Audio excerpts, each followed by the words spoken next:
Assalamualaikum warahmatullahi wabarakatuh. Bertemu lagi dengan Mang Amsi dari Syariah Saham. Di video kali ini kita akan mencoba membahas tentang kinerja atau laporan tahunan dari emiten atau perusahaan-perusahaan yang memproduksi semen. Seperti kita ketahui, di Indonesia itu ada beberapa saham yang merupakan emiten dari produsen semen. Salah satunya adalah Semen Indonesia, Indosemen, dan juga Solusi Bangun Indonesia yang dulu bernama Holcim.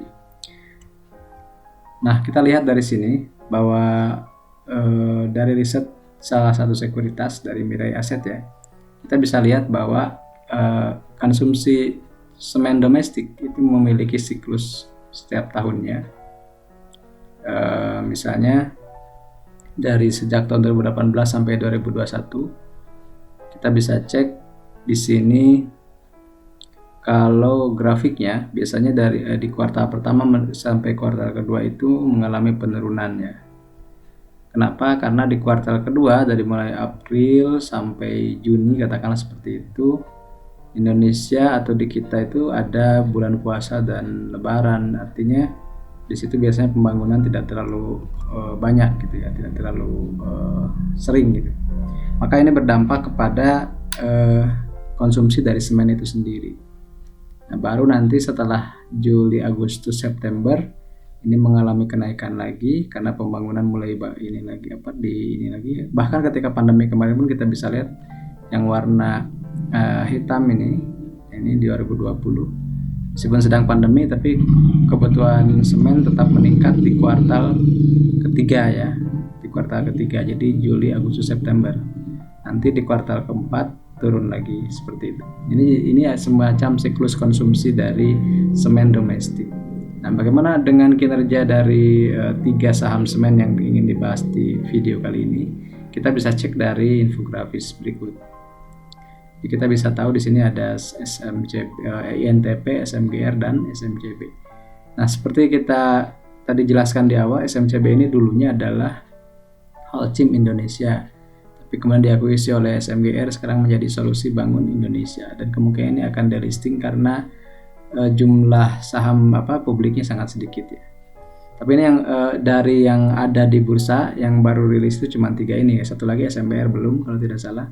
Jadi kita hanya fokus ke 3 ini, dan kita mulai dengan asetnya. Dari aset kita tahu SMBR paling dominan dengan 78 triliun, kemudian INTP dan SMCB di sekitar 20-an triliun. Tapi dari sisi liabilitas, INTP ini paling sedikit ya, punya utangnya begitu. Kemudian ini ekuitasnya SMGR pastinya, kemudian kapitalisasi juga SMGR. Ini bersaing dengan INTP, maka ada SMGR INTP ini masuk ke LQ45 dan juga JI kalau tidak salah ya. Nah, dari sisi pendapatan kita tahu bahwa Semen Indonesia lumayan besar, 35 triliun.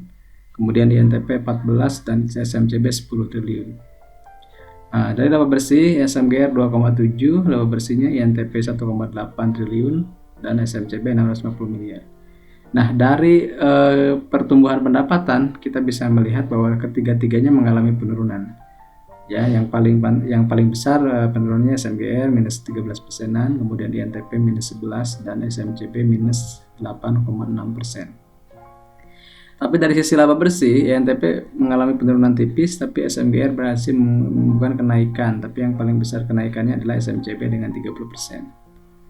Nah, teman-teman juga perlu ngecek harga per lotnya. Ini karena sudah mulai mahal ya. Kalau dengan buat ditabung mungkin butuh lumayan lah.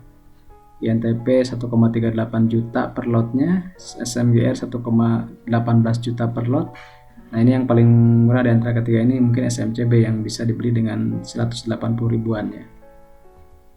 Nah, dari sisi rasio keuangan kita bisa mengecek misalnya return on equity-nya paling besar di antara ketiga ini adalah SMCB. Kemudian net profit margin itu laba dibandingkan penjualan, yang paling besar adalah INTP.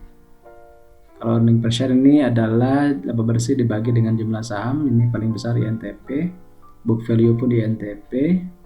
Nah, kalau price to book value ini SMCB, kemudian SMGR baru INTP.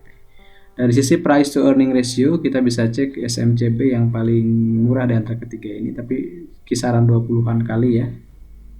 Kemudian debt to asset Ini INTP biasanya, debt to equity juga INTP, kalau ini udah di atas 1, ya, jadi utangnya sudah melebihi modalnya. Current ratio-nya paling solid adalah INTP. Jadi kalau dilihat dari sisi rasio keuangan, mungkin INTP ini yang lebih unggul dibanding dua lain ini. Seperti itu. Nah, teman-teman bisa mendapatkan perbandingan ini dari pie recap yang sering saya kemukakan atau sering saya sebutkan di berbagai event, di berbagai kesempatan. Jadi saya itu mudah untuk membuat infografis karena sudah ada template-nya, kemudian datanya sudah ada. Karena setiap kali ada yang rilis, saya langsung update. Contoh ini INTP itu rilisnya tanggal 18 Maret, berarti hari Kamis kemarin ya, hari Kamis. SMGR 1 Maret, dan ini yang paling awal dulu SMCB 19 Februari. Dan perlu diketahui oleh teman-teman bahwa SMCB itu adalah saham pertama kali yang listing di Bursa Efek, maka tahunnya 77. Baru INTP 89 dan SMGR 91. Kemudian juga di sini ada informasi tentang kurs laporannya. Kalau INTP jutaan rupiah, SMGR ribuan rupiah, SMCB jutaan rupiah gitu ya. Sektornya ini sudah disesuaikan dengan sektor terbaru yang berdasarkan klasifikasi industri. Ini makanya dulu kan kalau INTP masuknya ke basic materials itu sektor nomor 3 ya. Kalau sekarang jadi sektor B, itu basic materials, kemudian material konstruksi. Di sini satu peers industry. Jadi sama satu industrinya gitu. Jadi kita membandingkan dengan satu industri yang sama. Juga ada market caps, kemudian jumlah saham, dan asetnya lebih rinci lagi, ada yang aset lancar, non lancar, liabilitas lancar dan liabilitas non lancar, dan seterusnya. Liabilitas jangka pendek dan liabilitas jangka panjang, dan seterusnya. Jadi ada puluhan data yang bisa teman-teman akses dari perbandingan file recap tersebut, dan teman-teman hanya tinggal mengganti kode saham di atas aja. Misalnya kalau ingin tahu Astra atau Telkom, itu tinggal cek aja. Nanti kalau yang belum rilis, ininya ke bawahnya kosong, jadi belum ada data yang bisa dibaca karena belum rilis laporan keuangan. Jadi cirinya rilis itu pertama sudah ada datanya, kemudian tanggalnya juga muncul, dan ke bawahnya juga ada. Kalau misalnya belum rilis berarti kosong semua, karena si perintahnya itu berkaitan dengan sheet di sampingnya, seperti itu ya.